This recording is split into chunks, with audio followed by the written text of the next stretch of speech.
Жена с дочкой еще спали, когда я аккуратно закрыл за собой дверь и спустился по лестнице. Опаздывать было нельзя, ведь я теперь директор собственной фирмы, должен соответствовать. Выйдя во двор, я уже собирался сесть в машину, но в этот момент заметил соседского мальчика, который с самого утра уже был во дворе. «Иди отсюда! Убирайся!» – кричал он на маленького лохматого щенка, который, положив возле его ног палочку, смотрел своими большими влажными глазами, наполненными любовью к этому маленькому человеку. «Отстань!» – сказал. Снова грозно закричал Ваня, замахнувшись на надоедливого щенка. Тот отскочил в сторону, все так же с надеждой глядя на мальчика. «Ты чего на него так грозно ругаешься?» – спросил я, позабыв о своей машине и направившись к нему. «Смотри, как он тебя любит, а ты?»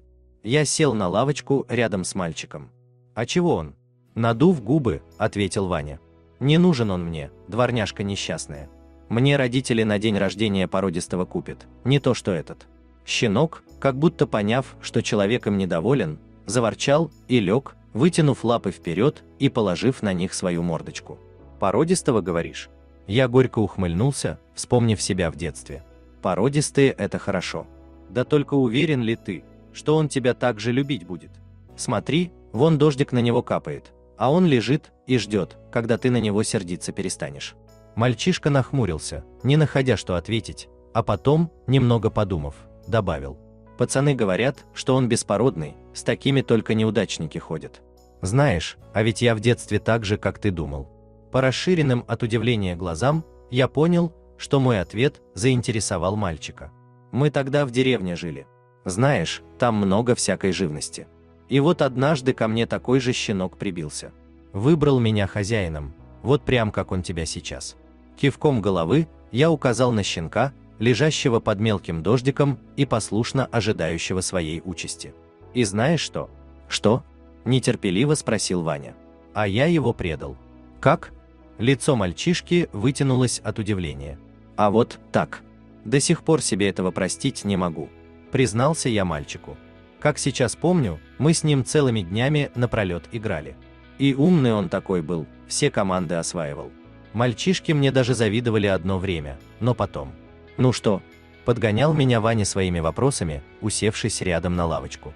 А потом одному мальчишке из нашей компании породистого щенка купили. У него даже и паспорт свой был, представляешь?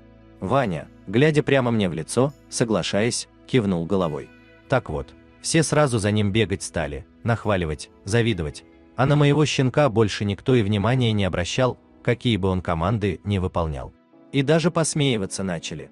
«Дворняжка», — говорили. «Беспородный, как ты выразился». Я улыбнулся, взглянув на мальчишку.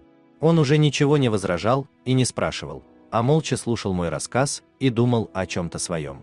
И вот однажды собрались мы всей компанией на поляне за деревней. Играли, бегали, дурачились, как обычно. И тут Димка со своим породистым щенком пришел. Все опять его начали наглаживать и восхищаться, какой он красивый, умный, дорогой. Обидно мне стало, что все внимание ему. Вот я и сказал пацанам: «Смотрите, а мой новые команды выучил». А те давай смеяться, говорить, что моя дворняжка может только тявкать и блох разводить. А тут еще Лешка взял засохшую коровью лепешку и вместо палочки кинул моему Джеку, а тот и рад. Подумал, что снова с ним поиграть захотели. Подпрыгнул и поймал, будто палку ему кинули. Да, так старался, что проглотил кусочек. Как начали пацаны смеяться над ним. «Фу», — говорят, «да у тебя щенок коровьими лепешками питается, значит и ты такой же». Подтрунивать надо мной начали. Обидно мне до слез стало. Разозлился я и кричу: «Да пошли вы!» И домой зашагал, а Джек мой за мной побежал, не поняв, что происходит. «И ты, — говорю, — иди отсюда, не нужен мне такой пес, дворняжка несчастная». И, развернувшись, чтобы отогнать его от себя, со всего маха пнул его. Джек аж подлетел, перевернулся в воздухе и на бок упал. А пацаны вновь смеяться начали, пальцами на нас показывая. А я до сих пор глаза этого щенка помню, как он смотрел на меня. Клянусь, он плакал тогда, но не от боли, а от понимания, что он больше мне не нужен. Глаза его были грустные, большие и влажные. Вот совсем как у твоего сейчас. Ваня посмотрел на меня, поджав губы. И что дальше было? А дальше всю ночь буря бушевала. Дождь лил, а ветер ветки ломал. А мой маленький Джек неизвестно где находился в такую погоду. Я всю ночь тогда не спал, проклинал себя за то, что прогнал своего друга. А ведь он меня так любил. Пацанов ругал за то, что смеялись и дразнили. А потом, как только рассвело, я быстренько штаны натянул и, пока родители не видят, побежал на улицу искать друга своего беспородного. «И что, нашел?» – с надеждой спросил Ваня. «Нашел. Да только поздно уже было. Когда я пришел на нашу поляну, он так там и лежал, прямо в луже, и не дышал совсем». «Почему не дышал?» – всхлипывая, спросил Ваня. «Он умер?» «Умер», – подтвердил я, взглянув на мальчишку, не обращая внимания на его слезы. Я его гладил, тогда просил прощения. Гладил и рыдал над ним. Да, только он мне уже ничего не ответил. Не лизнул меня в нос, как он это обычно делал, не вилял своим хвостиком и не заглядывал в глаза. «И знаешь что?» «Что?» – вытирая слезы, переспросил Ваня. «Мне кажется, что он не от ветра или дождя умер, а от того, что я его предал». На этих словах я и сам почувствовал, как тяжелый комок подкатил к горлу. «Забавно», – подумал я. 40-летний мужик, глава фирмы, весь из себя такой важный, разрыдается сейчас на лавочке из-за детских воспоминаний. Выдавив из себя улыбку, я потрепал Ваню по волосам. «Так что, брат, не повторяй моих ошибок. Друзей ведь не из-за породы выбирают, а по зову сердца». Мальчишка соскочил с лавочки и, схватив щенка на руки, прижал к груди. «Я его никогда не предам», – решительно заявил он все еще с мокрыми от слез глазами.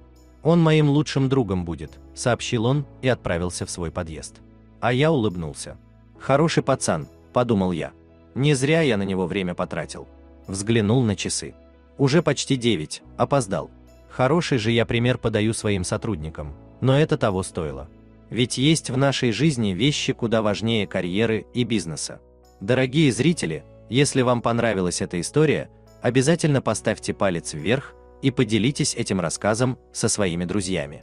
Если вы впервые на этом канале и еще не подписаны, рекомендую подписаться прямо сейчас, чтобы не пропустить очередную захватывающую историю.